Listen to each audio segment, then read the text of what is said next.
Then when it hits the fan, you cower out.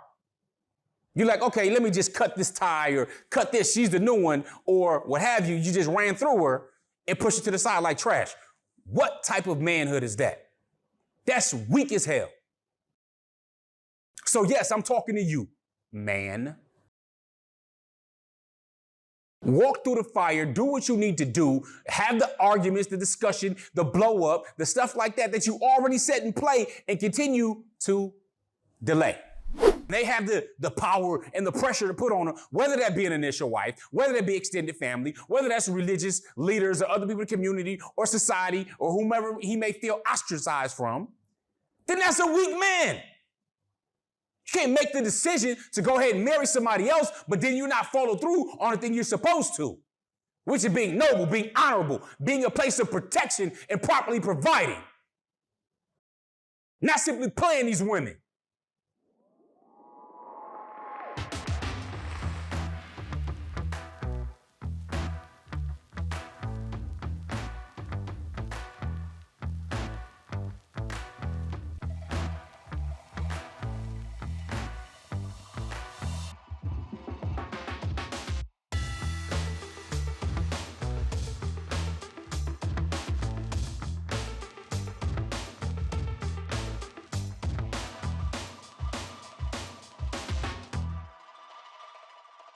Assalamu alaikum, peace. Coach Nazir, one of the founders of Outstanding Personal Relationships, as well as one of the authors of the book, Let's Talk Polygamy Uncensored.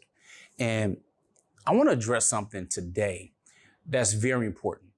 It is something that bothers me because when it comes to polygyny, again, polygyny simply means a man who is married to multiple women. You have a number of people that abuse it, men as well as women. But I want to talk specifically to the men in this video. I did a video a little while ago that dealt with walking through the fire. That's for the men who have yet to disclose to their initial wives that they married again, because there are a lot of brothers there are a lot of men who are practicing polygyny, but their significant other, their wife, has no idea. All right? One, that sucks. Okay? And here's the thing that we know, and I'm gonna speak to the sisters real quick. This is what we know. We know that when it's time to practice polygyny, it's something that's not liked in society. We know that it's something that's shunned. It's something that's considered taboo. We don't get support as men from it, from our religious organizations, from online. It's not necessarily something that's socially acceptable. It's even shunned by many of our families. All right, that's what we know. Yet, when a man partakes, we know this stuff beforehand. It's not like, oh, we discover it after the fact, okay? We know this. And that's why many men decide to practice polygyny without their initial wives knowing, and then usually tell them later. And I encourage them to let them know right away. Let them know as soon as possible. Prayerfully, before you even get married, have the discussion and be mature enough to do so. Now, did I do that? No. That's why I can say from experience that it's not best practices to say it afterward. You're going to be dealing with a whole lot of trust issues, a lot of challenges and everything else that cause your manhood into play. All right? Just because of the way something went about. Does that mean you have to disclose it before? No, it doesn't. I'm just simply stating what best practices are and also sharing with you where I messed up at. Okay? But here's the thing.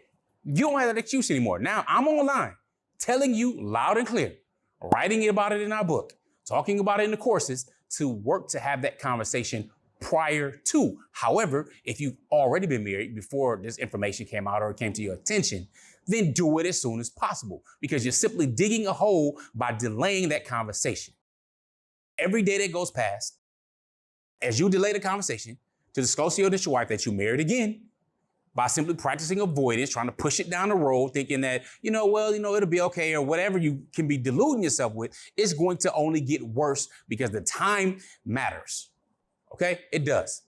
So I'm hearing of brothers that got 4 or 5 children, been married for years, have multiple wives, so on. One, when that happens, they tend to usually already be the oppressor. Yeah, we know there's many benefits for women in polygyny. Yes. But we also know that there are predators and people who take advantage of. Yeah, but think about that. Somebody who can have the option to marry again, to take care of another family, that's something that's noble. That's something that's righteous. That's something that the best of men throughout history have done. However, there are many more brothers that take advantage of it. Taking advantage, not just meaning simply doing it in English vernacular. What I mean is they abuse it. They become the oppressor. So now women are left hanging. So that means that you're not giving them equal rights. And Islam clearly gives them equal rights to begin with. From day one, this wife is equal to this one. But by you delaying years of having multiple children, all this stuff, saying and seducing her with your words. Yeah, I'm going to tell her. Yeah, I'm going to do this. I'm going to do that. But all these promises, but not doing it. Then when it hits the fan, you cower out. You're like, okay, let me just cut this tie or cut this. She's the new one or what have you. You just ran through her and pushed her to the side like trash. What type of manhood is that? That's weak as hell. So yes, I'm talking to you, man. Walk through the fire, do what you need to do, have the arguments, the discussion, the blow up, the stuff like that that you already set in play and continue to delay. You got to rip that bandage off. You're going to have to rip it off. You took a risk anyway getting married because you already knew beforehand the things that I mentioned at the beginning of this video. You knew that there was going to be drama, there was going to be some issues and everything. That's why you chose to delay it. But you're going to have to deal with it. Because if you go practice polygyny, you need to be more than twice the man. You need to be the type of man a woman does not want to lose. But one thing she can lose is respect, is trust, all of that. You have these feelings that you decide to stir up and continue stirring slowly until they eventually will come up in a way that you don't like, the way that you feared, the way that you expected, but you made it worse by delaying so long. So, advice to my sisters, my ladies that are open to polygyny, decide to marry somebody who's marriageable. One, don't be seduced by your ears. Yeah, that's easier said than done. But if you don't have a man in between you and who this dude is, no matter how sweet or how nice or how good stuff sounds, you can't get played. Men seduced by the eyes, women seduced by the ears. It's very true. Is that all the way across the board? No, there are some anomalies, but I'm talking about the rule. And the rule is many women who find themselves in these positions who may give up time and all this kind of stuff and bend over backwards and try to hold back, feel like and act like mistresses. And they don't want to be called like that, but you're behaving like that. Now, that doesn't mean somebody should have the authority to dismiss you or disrespect you, especially if you made some type of concessions. But if you do that and it's getting put off and he's not following through on what he's supposed to be doing, you set yourself up for that. You played yourself. There's not a wakil, there's not a wali in between. There's not a representative as a man that's negotiating and trying to get things straight for you. You have nobody to have your back. Then what's going to happen as soon as something happens with his other wife or their family and everything else, and all of a sudden he wants to just cut you off? You're stuck.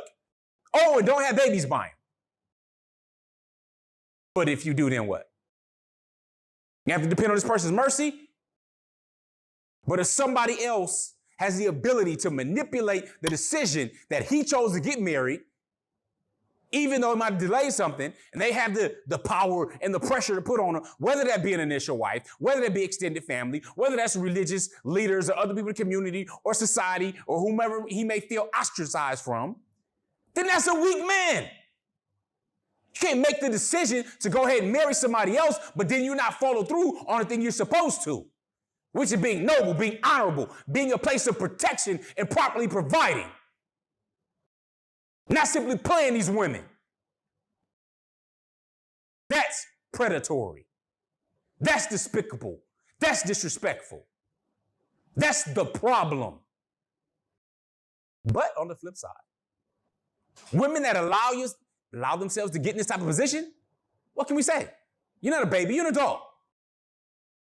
You know or should have known that society is not liking polygyny. Your mama and your daddy probably don't even like it either. They may not support you in your decision. You'll be looked at as a homewrecker, mistress, all this kind of stuff, but it is something that's noble, and you're trusting a little too much many times in the words seduced by the ears of a man that sees opportunity in something with you. Don't be her. And if you are, and that's not done, some of the steps you could take is relatively simple in having in your marriage contract that if, for example, You don't have no power to encourage him or influence him to let his initial wife know that he's married again or is practicing polygyny. Put that in your marriage contract. Within 30 days of this marriage, 60 days, 90 days, whatever, this must be done by that time. If not, I gotta go. You'll be left with a baby and left hanging and everything else, and he gonna promise this and promise that and promise until that's a wrap. Does it happen all the time? No, it doesn't, but it happens many times. Yes. I'm telling you, polygyny is about building families, expanding families, not destroying it, not running through women like they're disposable.